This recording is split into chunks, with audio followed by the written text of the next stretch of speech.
محبت ما نثار شما بود بینندگان عزیز و دوستان گرامی قدر. دوستان ارجمند، نخست فرا رسیدن ماه شریف رمضان رو به همه شما شاد باش میگوییم و باید قید کرد که با برنامه امروزه ما دعوت نمودیم عثمان علی نورزاده، معاون رئیس شورای علمای مرکز اسلامی جمهوری تاجیکستان در ولایت ختلان. شما رو خیر مقدم میگوییم به برنامه. سلامت باشید. خوب، میگویم که ماه شریف رمضان ماهی پرهیز است، ماهی پرهیزکاری است و میخواستیم کمتر شرح میدادید که در اینجا پرهیز گفتن تنها از خوردن رو در نظر هست و اینکه از دیگر چیزها نیز باید انسانیت بپرهیزد. البته بسیار سوالی به مورد بود. اولا کلی مردمی خصوصا جمهوری تاجیکستان با ولایت ختلان را به این فرارسی ماه شریف رمضان تبریک و مبارکباد میگویم.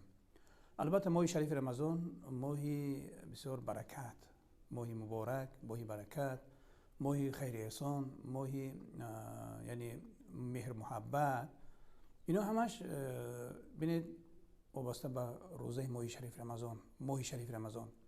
و اون نفری که در این ماه شریف رمضان خصوصا اولا شما چگونه که گفته پرهیزگاری، اون نفری که روزه میگیرد، اون نفری که یعنی روزه، معنی روزه چیست؟ میگه پیغمبرمون حضرت محمد مصطفی صلی الله علیه و سلم، کسی که روزه رو معنی حدیث برای شما که حضرت ابو هریره رضی الله تعالی عنه روایت است، من صام رمضان ایمانا و حسابا غفر له ما تقدم من ذنبه.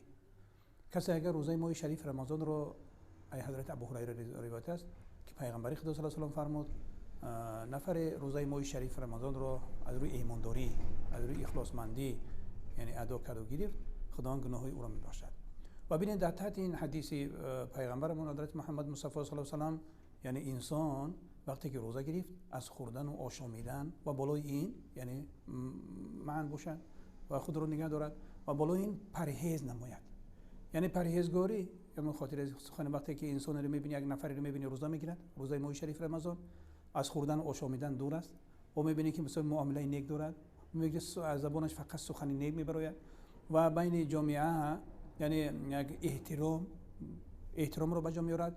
و ببینید که در حالتی حتی در همون حالتی در زندگی معامله نیک با خصوصا با اهل خاندان دارد، با همسایگان دارد. یعنی چی است؟ این پرهیزگاری است. اینا همش از روی ایمانداری گفتن به معنی است که انسان باید وقتی روزه گرفت باید این عمل هم داشته باشد. بعد البته با اجر و پاداش خداوند نصیب میگردد. خب یعنی که اینجا پرهیزکاری گفته در نظر است که نه تنها از خوردن بلکه از عملهای بد و نامطلوب نیز باید انسان پرهیزد. حدیث پیغمبر خدا صلی الله علیه و سلم است که راویش هم حضرت ابو هریره است، میگه جمع کل خیر تقوا. همین جمع کننده همه نیکی ها این پرهیزگاری است، خدا ترسی است، پرهیزگاری است. و اگر ظاهرا ما یک نفر رو ببینیم که اگر روزه دارد و اما برعکس گفته باشد، یعنی عملی ناشیام دارد، از زبانش سخنهای قبیح میبراید، یا که رفتار و کردارش نسبت جامعه چی است؟ با قهر و غضب مینگرد، یا در عائله مهر محبت ندارد.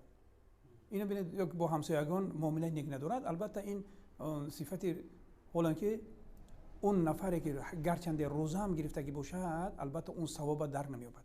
برای خداوند میگوید که اون نفری که روزه دار است، البته اولا میگه خداوند میگه که من محتاج روزه اون نفر نیستم.